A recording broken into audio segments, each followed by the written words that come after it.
Hi, I'm Kathy Davis, Davis Creative Publishing. Welcome to our Inspiring Author Conversations. It's April 10th in St. Louis, Missouri. Today we'll be speaking with Dr. Amy Narishkin on using your authentic voice to reach a broader audience. Each month we welcome guests who inspire authors and share their knowledge, new opportunities, new ideas, and of course their wisdom.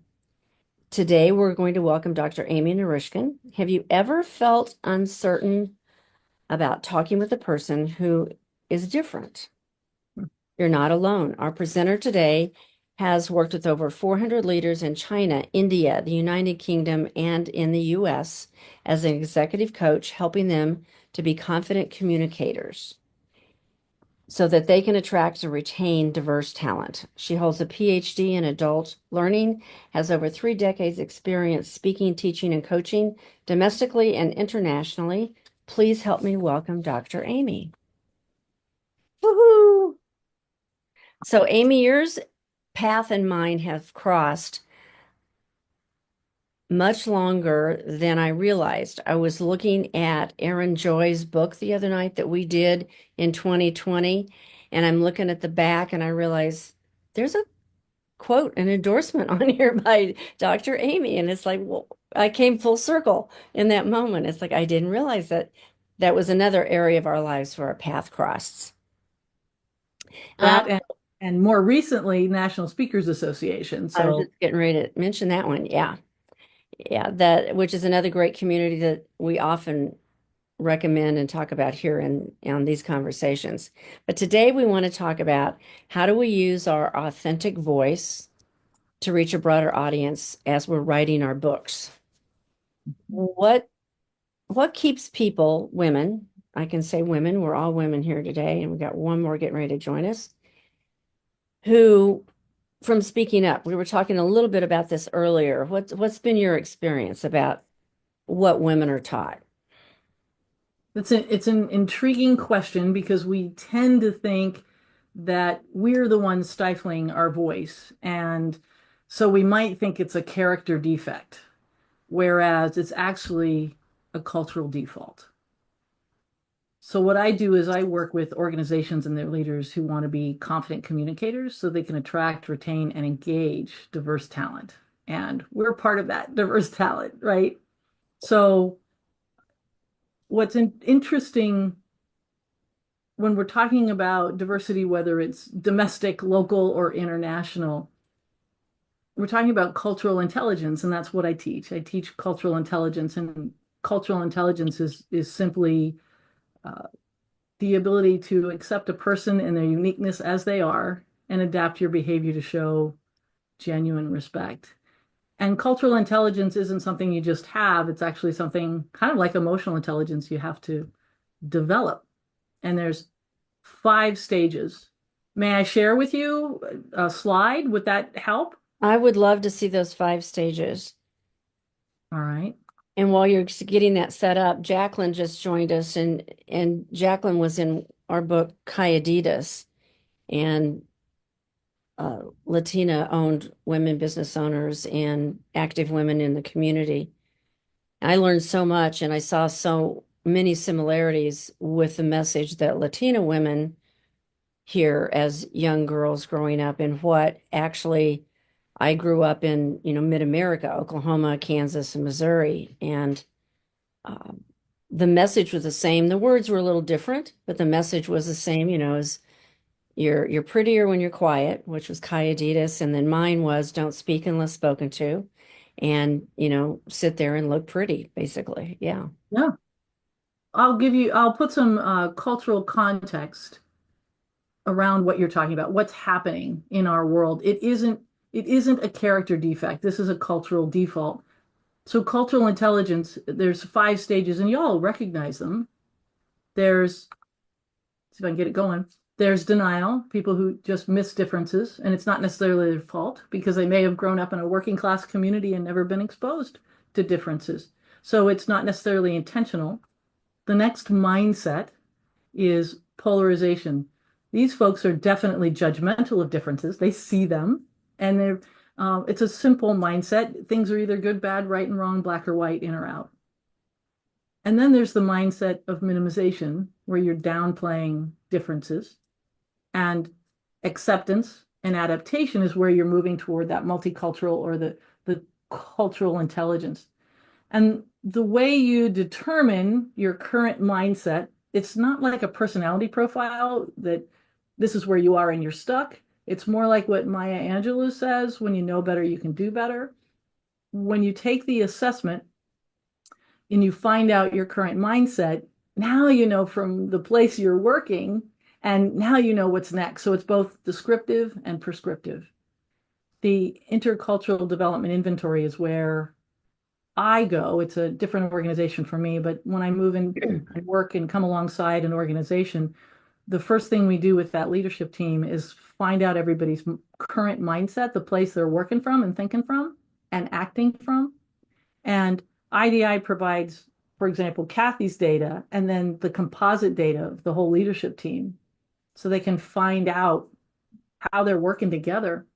Well, this is actually a bell curve. Two-thirds of the population around the world works from minimization. And it's so rampant. I have to just kind of help people understand because it's our default mode, so we don't recognize it's in play. It focuses on what we have in common, which is like the best of intentions, but it's working for an assumption that somebody's like us. And it dismisses somebody's unique story, their differences, pressures people to assimilate, and makes people feel invisible. It can sound like when a person says, I don't see color, which is a lot like me saying, Kathy, I don't see your womanhood, right? How you identify impacts how you're treated. It can be as easy, as simple as a parent saying to a child who just fell down, get up, you're fine. You don't know if they're fine. Or if your spouse says to you, this too shall pass. Or if you even say to yourself, I just need to get over it. Well, maybe you don't. Maybe you need to sit with it and move through it. How does that strike you, Kathy, that minimization that's in play? Well, I was just thinking back, I was in corporate through 2003 and quite often the only female in a conference room. And I can remember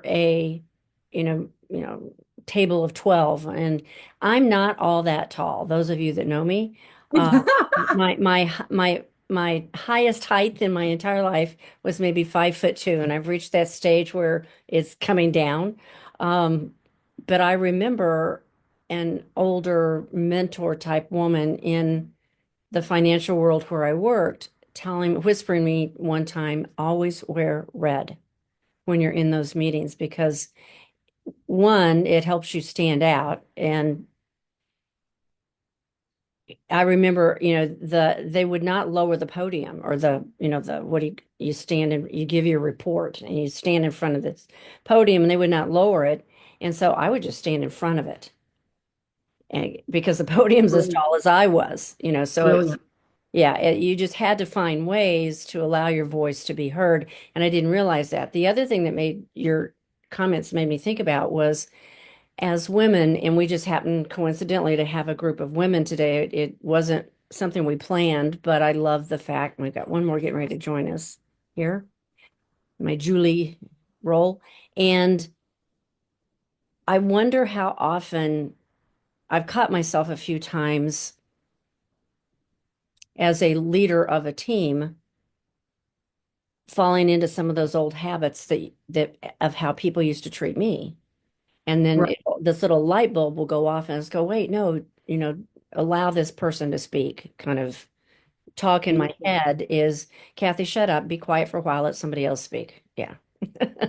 That's a perfect example of when you have been othered at some point in your life, you tend to be more aware of minimization that's in play.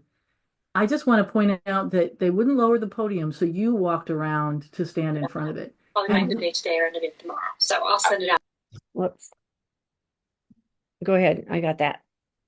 So this is what often happens. People from historically marginalized group, whether it's women, people of color, people with disabilities, they're the ones that have to adapt to the dominant culture. And now in society, there's an opportunity for us to mature and realize, wait, we don't always have to have the other adapt. Maybe we can create an environment that makes everybody feel seen and valued, including the men. Not only historically marginalized people, but all of us need to walk away from conversations feeling valued and seen. And I And think that also applies to children. of course, Yeah. yes, and Yeah. vets, and our military vets so often feel invisible when they come back because people aren't appreciating all they've been through. So if you were to define cultural intelligence, can you give us a quick definition of what that is? Yeah, absolutely. It's the ability to accept a person as they are and adapt your words and actions to show genuine respect. So if I was having Kathy, who's on the short side, a speaker, I might be thinking, how can I make sure that she feels comfortable in this conversation, in this setting? And it's as simple as that, taking into consideration someone's context. May I share with you what happens with women in Please. this slide? Yes. And then I'll stop sharing. So in America, we have part of our psyche, the American psyche, is equality and fairness are very important to us, more so than other countries. And so as a result, we want to treat everyone the same. And it's so well intended, but it hurts because it's minimizing to people. Well, everybody should just be the same height and be able to stand at the same podium. When all it takes is probably giving you just a little box to stand on if the podium can't be adjusted, right? Uh, so that minimization therefore doesn't recognize that 70% of voices in media are male, and that includes books, gaming, movies. And so what happens is that we're all complicit, parents and teachers. I'm a parent and a teacher, a career-long educator. We interrupt our girls twice as much as our boys. So much so that chatter on a playground is dominated by boys by first grade, even though girls speak first in life. Wow. And so that translates into boardrooms, right? And so there's this fundamental bias that women are inherently less worth listening to than men. And the toll on us, self-criticism, self-loathing, self-denial, either in big parts or small parts, that status quo favors male voices, so leaders inadvertently silence dissenting opinions and perspectives, including women's. And we fall for it. But like Maya Angelou says, when you know minimization's in play, right? You know better, you can do better. And when you talk about teams, I meant to ask this earlier, when you were talking about teams, is that defined by number? So can I have a team of 3 or a team of 5 or a team of 50? With what kind of team are you talking about? Leadership teams in an organization? Leadership teams that you've spent 30 years helping. And if I'm a small business owner, could I engage you in a conversation if my team's only 3 or 5 people? Oh yeah, yeah. Yeah. The actually a prospective client yesterday, there's 4 of them running this whole organization nonprofit, and they want to go international. And so typically when organizations reach out to me, one of 2 things happening. They've got an employee they just don't want to lose because they're bringing a lot and they're a great asset, but they're inadvertently alienating somebody or a lot of people, Mm-hmm. customers, clients, colleagues. The other thing is the leader wants to get in front of it. And this organization, because they're starting to go global, they're recognizing they don't want minimization in play. And so whether it's 4, and a lot of times a leadership team, I worked with a credit union and there were about 12 of them, and a hospital group, there was 23. So yeah. You have multiple definitions for how you define team. Yeah. Yeah. Sometimes it's just a team of 1. Mhm. Sometimes a leader wants to learn the language and skills so that they can diversify their organization and not screw up. They want to get in front of it, right? So Well, that's where the executive coaching yeah. for Nadine and I come in.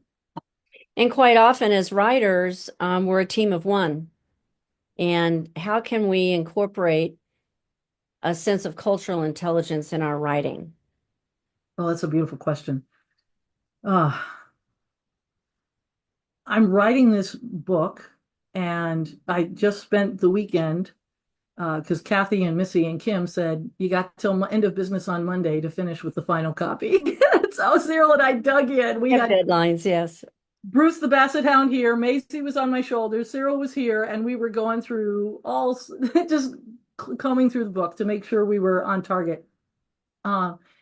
Interestingly enough, one of the reviewers that they were already in this final copy had sent me 10 things that he wanted me to consider. He had done his review with a super critical eye.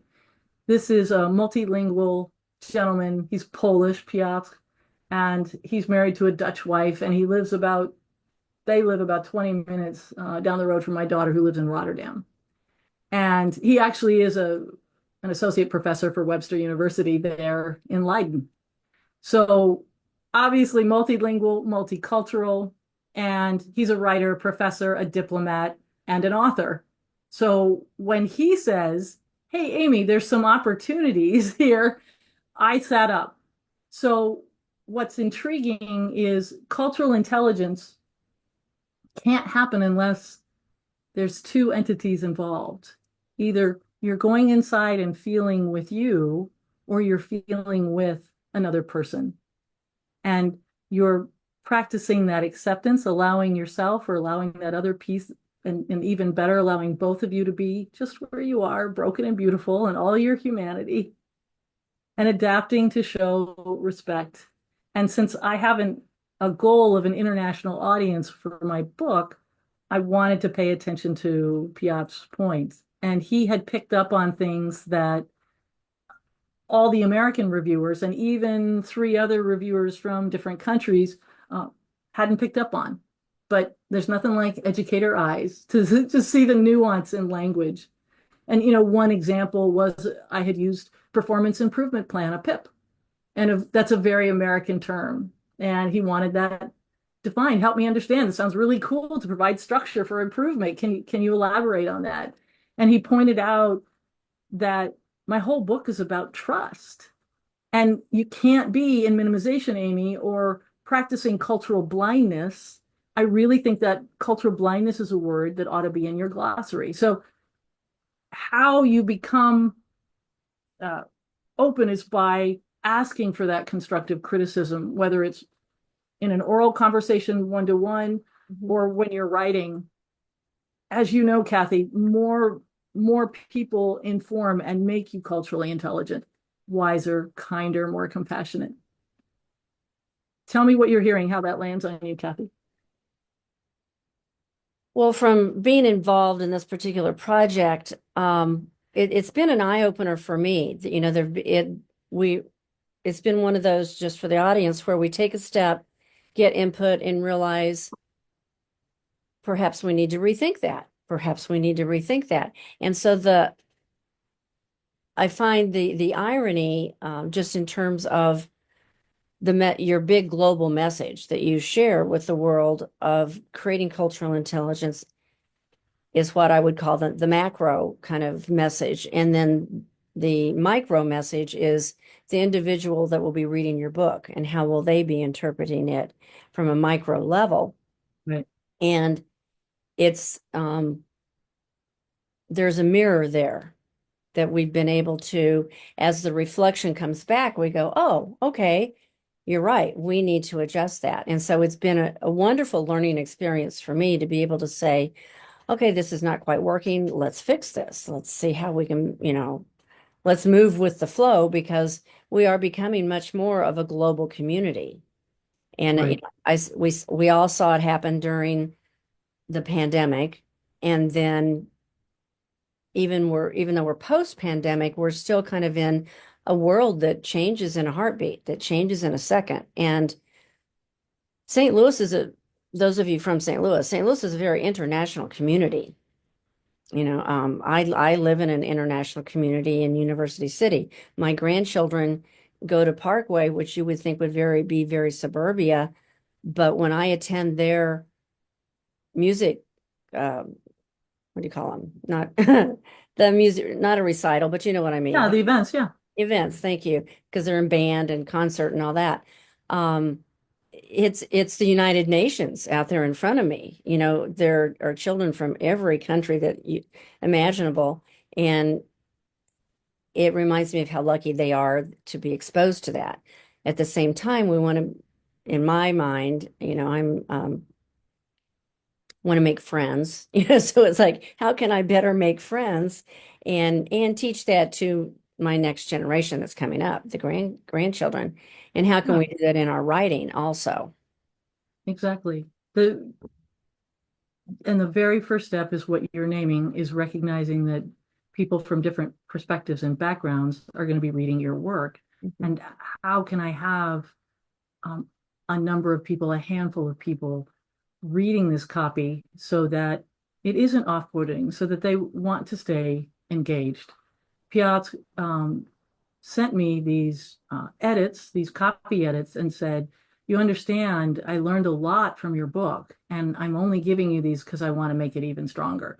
And he was very smart. But if he'd only given me the negative, my brain would have shut down. If, Mhm. but by saying, "No, Amy, I learned, I am a multicultural guy, and I learned some skills from you.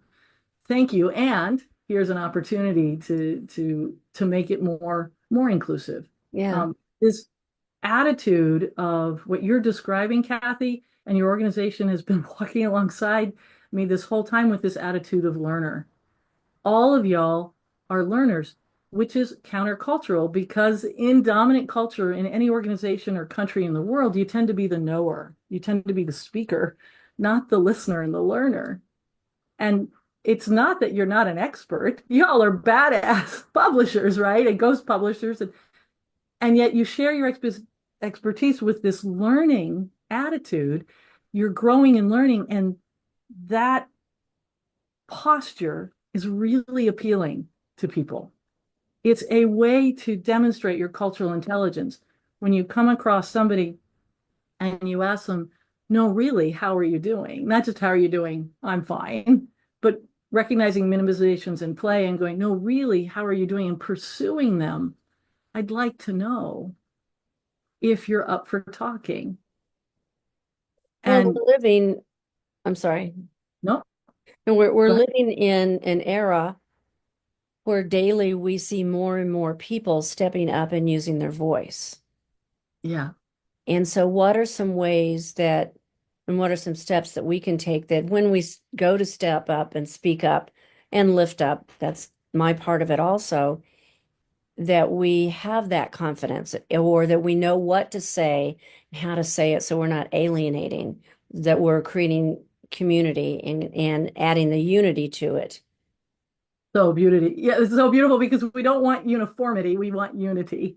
Yeah. We don't want everybody the same. We don't want minimization. We want unity. May I answer your question with a story? Because sometimes a story just illustrates better than any Be of us can perfect. Be explain. perfect. Yeah. So this authentic voice and finding your authentic voice is the question that Jessica was wrestling with in our executive coaching session. And she said to me, "I just don't know how to respond when somebody says you only hired her because she's a woman." So Jessica is the vice president of a mid-size engineering firm in the San Francisco Bay Area. And she is one of 9 owner operators of the organization and the only woman on this executive team. She said to me, "I don't know how to respond when somebody says you hired her because she's a woman." And then she said, "It just drives me ballistic because I interviewed 2 men and 2 women, and she was by far the most qualified." Mhm. And I said, "That's got to be tough." And are you bringing this up by any chance because the person sounded accusatory? And she said, "Absolutely.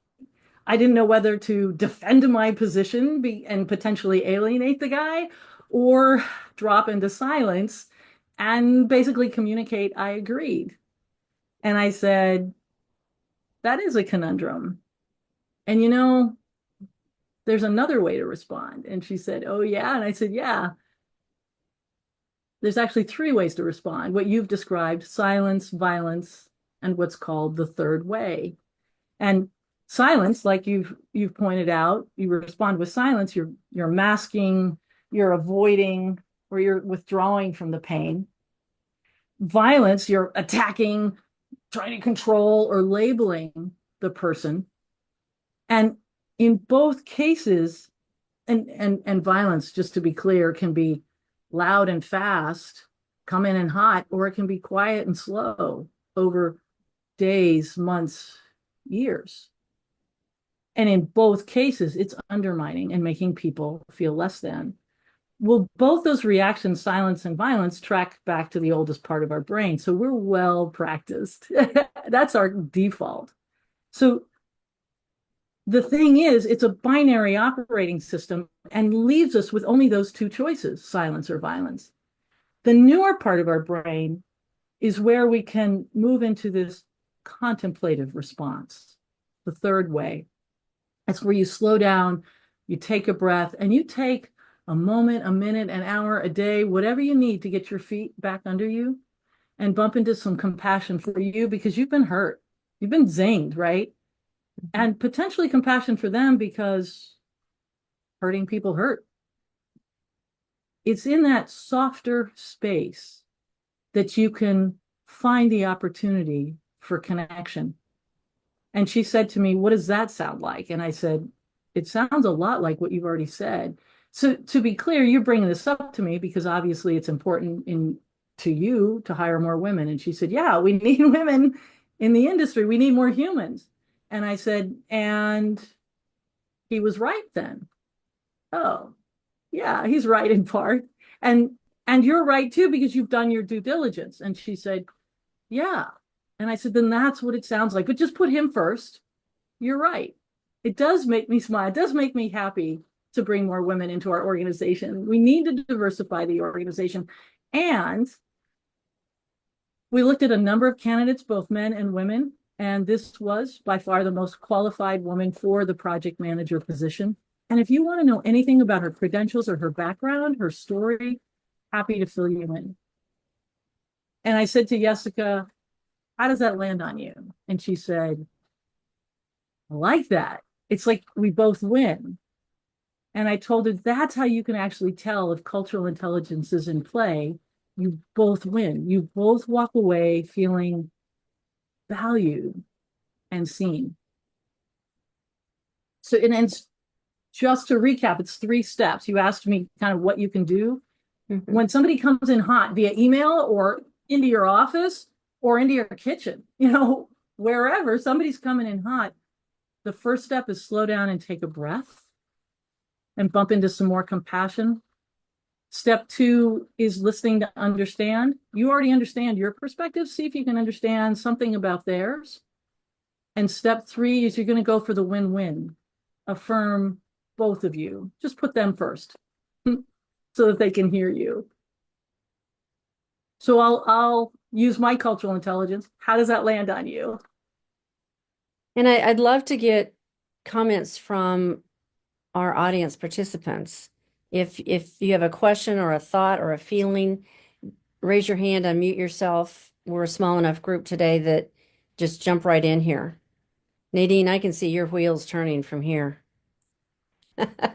I know you love this topic, as do many other women on this call. I like the 3 steps a lot because when somebody comes in hot, it's very easy for me to go right into the defensive mode. It's like, I beg your pardon, I'm going to protect myself. You're coming after me. But I'm into neuroscience. So when Amy was talking about parts of the brain, the reality is there is a newer approach about not looking at different parts, but looking at the brain being an orchestra that plays together. But nonetheless, there is a reaction. However, knowing that you want to just slow down and say, wait a second, let me understand where the other person is coming from. And then to go for the win-win is to maybe say, is to recognize what you're saying is what their viewpoint is. And sometimes it's, help me understand why that's a concern for you. Using coaching terms, it's like, well, help me understand why this is creating such concern for you, so that I'm hearing that person, respecting them, and um, and then being able to respond about, oh, I can see why that's a concern for you. And you're right. Affirm. Yeah. And when you said to the woman about, you're right, I'm very happy to bring more women into the organization. However, let me assure you that I did my due diligence. Yeah. I looked at the best candidates possible, and while I interviewed 2 men and 2 women, she clearly had the best credentials, and I was selecting the best candidate. And yeah, I was delighted it was a woman that I was bringing in. But Nadine, you're doing a great job of affirming both. Both and both are legitimate in the conversation and need to be affirmed. And one of the things that we have to be careful about is saying, but you're right, I want to hire women, but whatever, I did all this, but cancels out everything you've said before it. I love you, but go to your room. You need to clean your room or something. All the brain hears is this second half. And it's a both and. You're right. I am grateful to have more women in the industry, and I did do my due diligence, and I'm happy to give you any information. Nadine brings up a really good point. The brain doesn't work in segments. It is an orchestra, and something that is very much a part of our culture. We tend to live from the neck up in our culture. We honor what's going on in our head, which is why we can think that default mode is legitimate. To practice cultural intelligence, which means you're going to feel for yourself and for the other person, to find that affirmation, that mutual understanding, you're going to have to bring your head and your heart and your gut all online together. Cultural intelligence requires your whole being, the whole orchestra, to be in play, which can only happen when you are countercultural and not wrapped up in the urgency up in your head, but you slow down and you take the time you need, damn it, to get your feet under you, which is why the 24-hour rule is so important, because that's how you can bring all these centers of knowing truly online in both y'all's favor. I think Jacqueline had a question about step 3.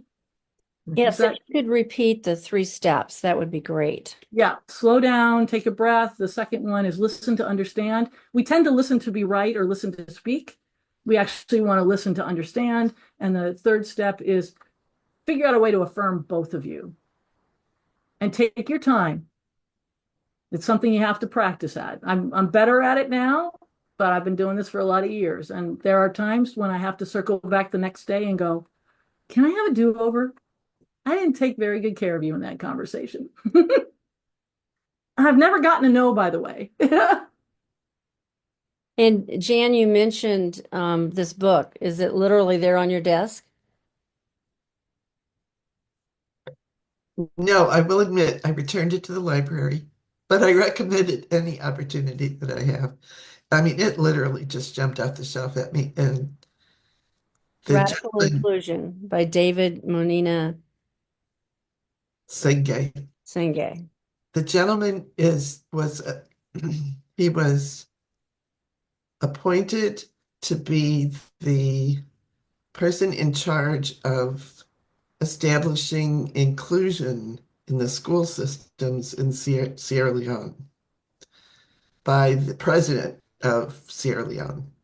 And the book talks about the journey that he went through to try to accomplish his goals. And it's just so well written. It's very entertaining, and it's relatively short, so it makes for a happy read. It's really, really well done. So It's it nice when reminds people- me, yeah, it reminds me of this conversation that you're in the concepts that you're presenting, Amy. It's very, very related, I think. That one of Totally related. And what's awesome is he's sharing his journey, and it's work. I don't understand why the Lord has called me into cultural intelligence. I'm 59 years old. Why do I have to be doing this now? But it's work. Uh, yeah, one of his major points, and then I'll get it back to you, but one of his major points, though, was how important it is to include the the the the dissenters in the conversation. How absolutely important it is to Yeah. have people who don't agree with your point of view, and and and they have to play a part in the conversation. So I see Suzanne's hand up, and I really want to get to your question. Can I just piggyback off very briefly what Jan just pointed out? So the 5 stages of cultural intelligence is something you have, it's something you're developing. And it's not like cultural intelligence is the be all and end all. Whatever mindset you're currently in is acceptable. It's legitimate. There are people who are in the mindset of polarization, and they are the problem pointer outers in society. And there are people who are in acceptance and adaptation, who are the problem solvers in society. And we need both. So if you can think of terms of Malcolm X is probably down there in polarization, off-putting language, we don't like it, right? And Martin Luther King is probably up there in acceptance and adaptation. We like that. We like that. We prefer that. But the thing is, we need both. Just consider who got the holiday because of what we prefer. But that's not to say that Malcolm X's work wasn't important in pointing out there, we need women pointing out the injustices, right? I love that he, thank you. Thank you for recognizing we're all part of this and important. Well, and I happen to be around a lot of women's voices. We're doing, and we probably have 30 some odd books in process. And this is a chance, as you just said, women are usually the ones that will raise their hand and speak their voice first. In a culture right now where a lot of people are, so I will try and follow Amy's lead here. We've not used the 3 letters DEI once today. It is, a lot of people are looking for it to be on the way out. I think you can stop using that word, but the existence of the concept is still here. And I love the fact that you've created this phrase, and I'm giving you the credit. It perhaps there was someone that you learned it from also, but the concept of the willingness to continue to stand up and step up and speak up. Wait, did we just lost Suzanne? Yeah, she had to go. I hope you can help me email her and get her We'll make question. sure that we connect. Yeah. Okay, Yeah. yeah. Folks will attempt to throw me in with DE&I. If you haven't noticed my pasty white skin, that's not something I do. And historically, DE&I efforts have been to teach about the other, however, whether it's women or people with disabilities or people of color. And cultural intelligence starts with self-awareness and becoming culturally self-aware, aware of how your own culture impacts you and the way you think and feel and act. And that is what allows you to develop some skills so that you can be more inclusive, to your point, so that you can create a leadership team where everyone feels seen and valued, including the men, including the white men, for goodness sake. Yeah, and as we translate that into our writings, our characters, whether we're sharing stories of nonfiction on business books or sharing stories, Kim, I don't know how much DEI and cultural intelligence your animals on your heritage breed farm, how they interact. They're pretty welcoming, I would think, of each other. Yeah, the ducks take care of some of the chicken eggs sometimes. So that's right. So wonderful storytellers that we've got on the screen today. But the whole concept of transferring what we're learning into our writings, so that's one way of speaking up. That's one way of allowing our voices to be heard. You're making me think about a conversation I just had with my daughter, who is a journalist Huh? in New York City. And she and I have this conversation. And in this era where there's a lot of chaos and confusion, uh, she does stories around the world and often has to recognize that as a pasty white girl reporting in countries where she is the minority, she wants to communicate trust. And so she and I have unpacked the fact that the faster she just owns her difference and recognizes, so she's learned to say, I'm just a pasty white girl and I have a point of view, a view from just one point. And that means I can not necessarily hear your story. Would you mind telling me your story? So by just quickly acknowledging her difference and help me understand your story because it needs to be told should you want to tell it. And 90% of the time, she's able to capture that story. Sometimes people are like, no, I don't want to represent my race or I don't want to represent my country. And she's like, fine. And then she redirects to a different question. But sometimes people just want to tell their stories. And the thing that she's really been struggling with is because she's talking and working with people of color around the world in Africa and Central and South America and Asia, immigrants are being demonized right now. And she said, how can I change that narrative? And we've talked about rather than being loud, just covering this people's stories. Like you're talking about, Kathy, is helping people write books, just covering the people's stories and being that voice that doesn't go away for good and right and inclusion and love and compassion. I know I have several friends, female friends, who are military or retired military, whose careers have been deleted from websites. And when I found out, I mean, I was in tears. It's just what I have learned since in conversation with them is that each sector of the military has a historian. So the stories are still there, just right now they're invisible. And they're not allowed to put them in. You said something earlier about how some people feel discounted and invisible. And at some point, those stories will rise again They will. and be more visible. But I was pleased to hear that they're not completely gone. But I mean, even Colin Powell was taken down off of a website. And it's just, I don't care which side of the fence you're on. It's just, to me, it's just Ouch. unbelievable. So, I can imagine that stories for you are absolutely vital. oh my and gosh, we yeah. should not be erased. We should not be Oh, erased. I'm trying not to cry right now. Yeah. Yeah, thank you.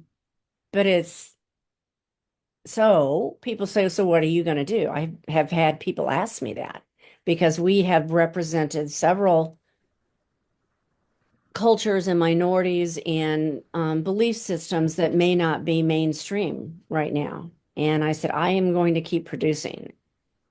And that we will just find like a way.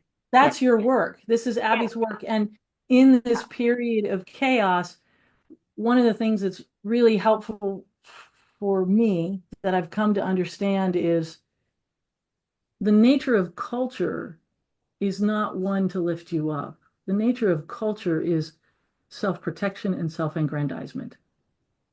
And it's always the mission before the man. That's how culture stays in play, is with minimization, putting you second to the culture. So anytime you speak up, you record somebody's voice, you get your voice into a book. You're being countercultural by asserting yourself and not burying that story. And there's this beautiful possibility for making sure that you share your story and checking with others inside, outside, how it lands. And it's that dance somewhere between you and me is this beautiful, let's say 1+1=3, this beautiful thing that's being birthed that honors the humanity of both of you. Yeah, I tell some of our authors that we're currently just in the muddy water. All the mud is starting to fall to the bottom. If the universe is a jar of muddy water and someone has just shaken it up, You know, we're at the top, but the mud is Yes. going to settle. And eventually the mud will settle and we'll have that clarity, that clear Right. water. But I can see where we take those 3 points that you talked about, slow down, you know, listen to understand and create that win-win situation. We can create that in our characters. We can use that as an outline for how to share a story in Yes. in our writings. And You're going to notice the third way. It's everywhere. If have you all ever watched Madam Secretary? I see some heads, yeah. If you watch, she figures out almost by the end of every episode, she figures out the third way. It's in the Bible. Jesus often took the third way. Do we stone her? Can we stone her, please? Can we stone her? Was the question that they were coming at. The whole mob wanted to stone the woman, right? For being not the guy for being caught in adultery, but the woman, right? And what did he do? He slowed down. He took a breath. He was drawing on the ground. He was doing that. He was listening to understand. And I have a feeling he was praying, right? Listening to understand and slowing down. That's all prayer. That's all contemplation. That's the part of the brain, that's the brain in orchestra so that you can create this win-win. And Jesus didn't say, yeah, you can stone her or not silence or violence. Whoever's without sin, go ahead and cast the first stone. The third way is this beautiful way that blesses everyone involved. And it takes work. You can't always do it. I can't do it. If you're hungry, angry, lonely, or tired, go get your need met before you try to engage. Mhm. I was just going to comment on, I took a diversity training when I was in corporate. And one thing that really struck me is that different cultures have different ways of engagement. And one of them, a lot of people like New Yorkers or people from Eastern Europe or whatever, they have 3 areas of engagement. One where it's like how a lot of us are on the call, where lily white, maybe Anglo-Saxon, whatever. There are people that are that different culture. And one of the things I realized is they have a third way of interacting that could be bartering and arguing. And in my culture, we have either we're happy or we're mad, happy, mad, happy, mad. And Yes. they have an in between where they feel like, oh, well, let's barter to get to the best price, or let's argue to win the thing. And we instantly go from happy to mad, where Right. they are like, what are you doing? I'm just trying to barter, or I'm just trying to argue. And I realize that in my own family, that is one of the things I have to realize. I have to go, oh, okay, I have to choose third choice there. I have to barter or maybe argue, but Nice. kindly, politely, like you're Yeah. talking. Yeah. So, Kathy, you've nailed it. There's a lot more ways to be in the world than what the brain is presenting in a moment of crisis. right, And yeah. And what you're noticing and naming is our cultural default in the United States is we avoid conflict at all cost, right? Right, We right. we will we're not allowed to talk about race, sex, religion, or politics in dominant white culture because it might upset somebody. But right now we kind of need to be. Mm-hmm. But how can you do it in a way that's not off-putting is the question. And that's the Right, fine line that you're walking. But you're right. We right. can engage in conversation, debate, and when you avoid conflict, it means you don't know how to deal with it. Yeah, because I feel like where Kathy, where she's close to tears, I don't feel like staying silent. That isn't fair to the immigrants I love, or to people who are suffering right now. And so it is very Right. hard, and it's trying to figure out how to do that without screeching. Yeah. It's like, Well, certainly, there need to be the yellers and the screechers, and we yeah, we we need folks pointing things out. We need people yeah, protesting, and absolutely, it's a way. And yeah, there also is a third way where you're creating the win-win, but it's going to take a moment to figure it out, and you got to right. be willing to do it. It's a skill set you got to develop, and Kathy, you're already articulating it, so you're there. Yeah, yeah. It's just when I get it, when they come in hot, it is very hard because you don't want to match their anger, and because then they can't hear you. So it's very hard right now. So I think maybe what I get into is just avoiding people who I think are going to say those kinds of things because I don't want to kill them because it's illegal. Yeah. Yeah. As my friends tell me, Kathy, they don't serve champagne in the what do they call it? The joint, Yeah, yeah, yeah, In the big house. exactly. the big Yeah, house. Yeah. so When don't know. somebody comes in hot to diffuse that situation, you can slow down, listen to Yeah. understand, and you can say, it's got to be tough for you. And I And- like what Nadine said about help me understand why this is such a concern to you. I like that. Yeah. This is a hot topic for you and Yeah. asking questions.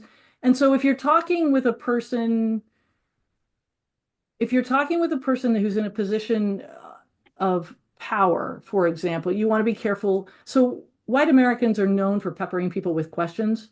So you want to be careful about just jumping into a question. You might ask if there's a power differential, a man talking to a woman, a white person talking to a black person, adult talking to a child, or Kathy talking with a subordinate. There's a power differential there, and that's part of cultural intelligence is acknowledging that. And so if you are the person who's in the position of power, you might just want to say, do you mind if I ask you a question? And no, go ahead. No, I don't want to deal with you right now. Okay. That's the beginning of the information, but usually it's no, that's fine. And then what's going on? And they'll tell you about their heartbreak. Yeah. Yeah. And that's always the line that I try to remember all the time. Everyone you meet has a heartache that you know nothing about. And so I think a lot of times people are coming from their hurt right now. And so they're lashing out and blaming somebody else that isn't to blame. But it's heartbreaking to hear their stories as well. Yeah. My best boss used to say to people, help me understand. And I found that was such a powerful thing to ask, especially to people in power, because it acknowledges your respect for them, their expertise or experience. And there was a researcher whose name I'm going to forget at the moment, who looked at reciprocity. And a natural human inclination is to help others. And the reciprocity then becomes, if I help you, then I feel comfortable going to you to ask for help.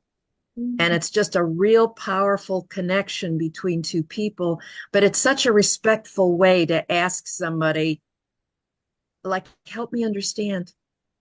Why is this so important to you? It's beautiful. Or why this is such a concern? Because it's not accusatory Right. in any way. It's more the help me understand. Yeah. And it's just, I think, a powerful way to do that listening you're talking about, that second step, to listen, to learn. So Nadine's bringing up a really great question. And notice how Nadine is saying it with the tone of a learner, not so what's going on with you? That shit doesn't work, especially if you're in a position of power. And it's a tone of curiosity and wonder. It's a tone of respect and genuine learning. I love it. Yeah. Somebody's got a comment here? No. Just part of the conversation. I love where this went kind of organically today. And Dr. Amy, I know you have a gift. We're closing in on the 12:30 Yeah, we are. time frame here. I want to make sure that you tell us a little bit about that gift, and then we'll make sure everybody gets that link. Oh, thank you. It's a link to just a couple of questions if you'd love to have if you'd like to have a conversation with me. Sometimes when we have a short conversation like this, people have a set of skills and they're ready to go try them. Other times you've got more questions or you see a need in your organization. Let's just unpack it, and happy to give you that time. I just added the link to the chat, and that link will also be sent out in your follow-up email that will also have the link to the full recording today. Are there Sure. any other last-minute questions that we want to make sure we get answered? Or an insight, something I would love to hear an insight. I was just going to say, Amy, this is going to be a hard time for you in this environment, in this culture right now, but you're so needed. So thank you. Keep talking, keep helping, because Thank it's you. a scary time where we don't quite know what to do to help Yeah. others right now. But we got it. It's the biggest time to help that we ever have. And And I think we're all trying to say the right thing and know what to say. Yeah. The name of my book, you're bringing it up beautifully, Kathy. Beautiful segue. The name of my book is The Communication Connection, and Kathy helped me really tweak that. The second line is communicate confidently, one conversation at a time. Confidently create a cohesive culture, one conversation at a time. And this is how we're going to make our way through this chaotic time, is one encounter at a time, finding some compassion. And launch date is, help me remember, May 14th. May 14th. It's Drum like we're roll. giving birth. Close. We're getting close. Yeah. Close. We You all watch- know it's like giving birth. And I keep thinking the contraction is the baby's coming, but no, then there's another contraction. We got one more thing to do. One more thing. Just one more thing. Yeah. This week's just one more thing. Yeah. I love that part. So I'm honored that you all would show up and be with me. And thank you. and if you have last words of wisdom to share that we can take with us into the day, what would that be? Ooh. What sits at the foundation of cultural intelligence is you can't genuinely care for someone else unless you first cared for you. I love that. We need to love ourselves just as we are, broken and beautiful. Not feel guilty about that. Yeah. We just are. Not, it doesn't mean we don't have stuff to learn. Yeah. Part of our own culture. Yeah. Yes, yeah, we're awesome. We were taught so well. Yeah. I You're want welcome. to thank everybody for being here. We'll be Thank you. back on May 8th, Thursday. The name is slipping me, but she is we're going to be talking with a speaker consultant who helps you turn your book into more speaking opportunities. And she was recommended to me by one of our clients out on the East Coast. So we're bringing in some East Coast conversations. Along with Victoria. That's right. Thank I you, April. appreciate you all. I Maybe appreciate you. Tatiana, thank you. Thank you very much for being Thank you. here. Thank you, Kathy. We'll be in touch. Thank you, Thanks, Tina. guys. Thank you Bye. so much. Bye-bye. Bye. Bye.